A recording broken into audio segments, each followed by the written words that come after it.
Maryland is facing a major energy crisis. The state uses far more power than it produces. And with new data centers popping up, it's a problem that is only going to get worse. Right now, other states are turning to nuclear energy as a part of that solution. But could that happen here in Maryland? Fox 45's Jessica Babb pressing Governor Moore for some answers tonight. Jessica, she's live in studio with us.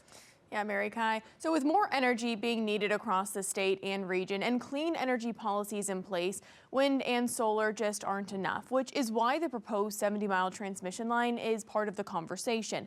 But with lawmakers and residents saying that the project won't benefit Maryland, this morning I sent questions to the governor's office asking how he plans to address Maryland's energy crisis and if he's considering investing in nuclear energy. Pulling up ChatGPT and asking the question, does Maryland generate enough energy?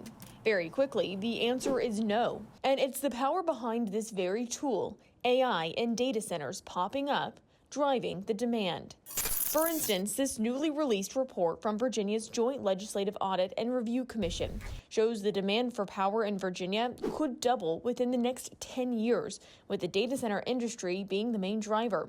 A forecast they say matches PJM, the regional transmission organization. And that's where the controversial 70-mile transmission line, which would cut through Baltimore, Carroll, and Frederick counties, comes in. PJM says it's necessary to meet energy needs. The 70-mile transmission line will not benefit the people of Maryland. It may really add to the profitability of a lot of commercial data centers down in Loudoun County, Virginia.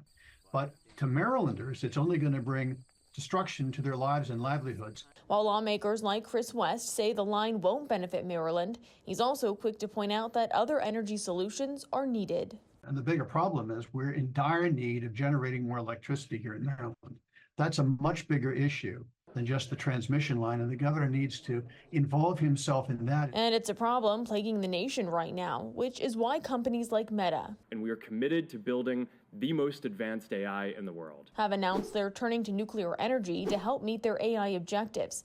They're now looking for developers to work with. Utah State Governor Spencer Cox also just announced a $20 million investment in nuclear energy development and $4 million for geothermal energy in his latest budget. We have to double the amount of energy being produced in our state over the next 10 years, maybe more than double that, and we know that we can do it. In Maryland, with clean energy policies, data from PJM shows renewable sources aren't cutting it, with wind, solar, and water sources producing less than 10% of the energy generated in the state. The Virginia report also echoing that, saying the number of solar, wind, and natural gas facilities that would be required would be difficult to achieve.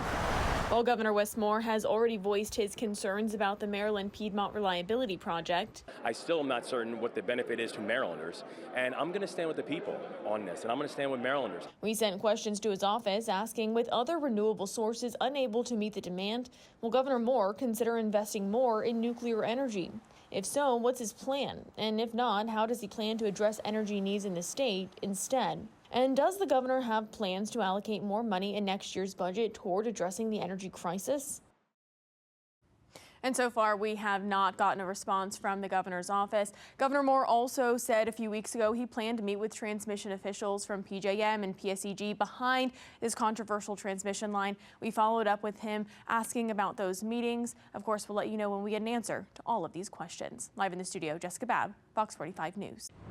I'm Mary Bubala. Thank you for watching. Here's another video for you to watch. Also take some time to subscribe to our YouTube channel.